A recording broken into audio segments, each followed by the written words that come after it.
All right, euthanasia is still rare in the United States, but it's increasingly common in Europe. Tucker Carlson recently sat down with attorney Robert Clark to discuss the state of assisted suicide in the old heart of Western civilization. Mr. Clark, thanks for joining us. You represent Tom Mortier.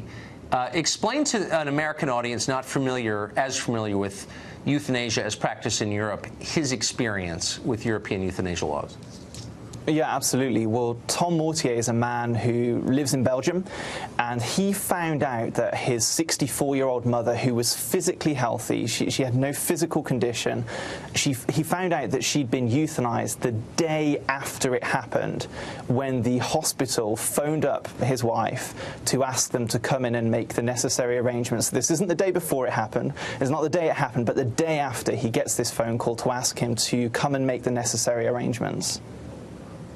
And what was his response to this? Well, he, as you can imagine, like any son, was devastated. I mean, this is a man who hadn't really given a huge amount of thought to the euthanasia laws that are in force in Belgium before this happened. And his experience through all of this has turned him into someone who is willing to stand up in the difficult environment that it is in Belgium and say something is very, very wrong here when we decide that instead of caring for our sick, instead of caring for the vulnerable people that we have in society, we're going to offer death to them. How common is it in Europe? It's getting more common, and this is one of the frightening things. So I know there are some US states that are considering this, and I just encourage them to look at the experience in Europe. So we've got a couple of countries. Let's take Belgium as an example. And right. Whenever euthanasia has been legalized, we've seen two things happen. So the first thing is we see the number of cases going up every single year. And so the cases started relatively low in Belgium until we've now reached the point where, according to the official government statistics, more than 5 people per day are euthanized in Belgium. And so these stories that you hear, the arguments that you hear that say, well, this is an exceptional thing, this is a rare thing, it's not true. And that's the first big problem that we see, that wherever euthanasia is legalized, that the numbers go up. And then secondly, the categories of people that can access euthanasia start to expand. People start to kind of push on the edges.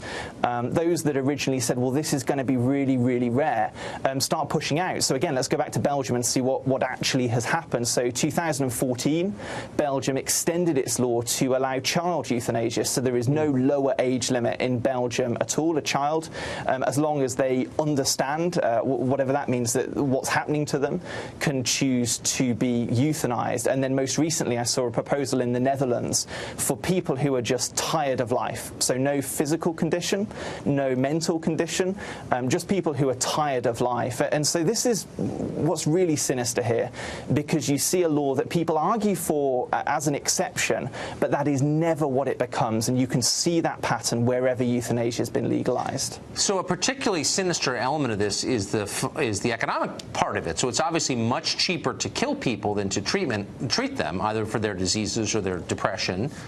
So isn't there a built-in incentive on the part of the state that is providing health care to do this because of the cost savings? Well, absolutely. I mean, you and I both come from places that have an aging population. People are getting older. And a very, very real concern is this so-called right to die that people talk about, that doesn't exist in international law. This right to die actually very quickly becomes a duty to die. And so you've got vulnerable people, people that we should be caring for, who are going to start to feel maybe an implicit pressure, maybe just they feel they're a burden in terms of money, right, or a burden in terms of time, but maybe then explicit pressure as well. So cases where people have been told that they're a burden, that maybe their family members can't help them anymore, can't sustain them in their caring requirements. And so, yeah, there's a very, very real concern here that once you start to crack that door open, that it leads to vulnerable people feeling very, very real pressure. Have health insurers taken a position on this? Have they admitted that they're for it?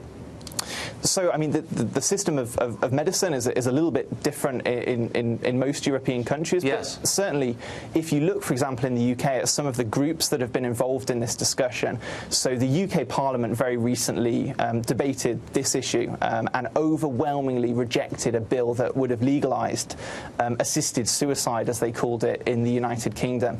And every major, for example, disability rights group was against that bill because they recognise the burden and the threat that that's going to place on some of their members, people who are vulnerable, people who are elderly. And then take, for example, the doctors.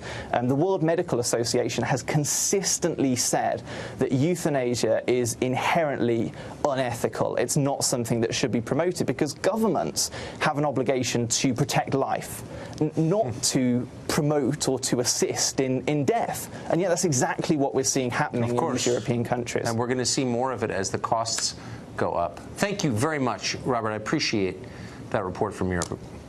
You're welcome. Thank you for having me.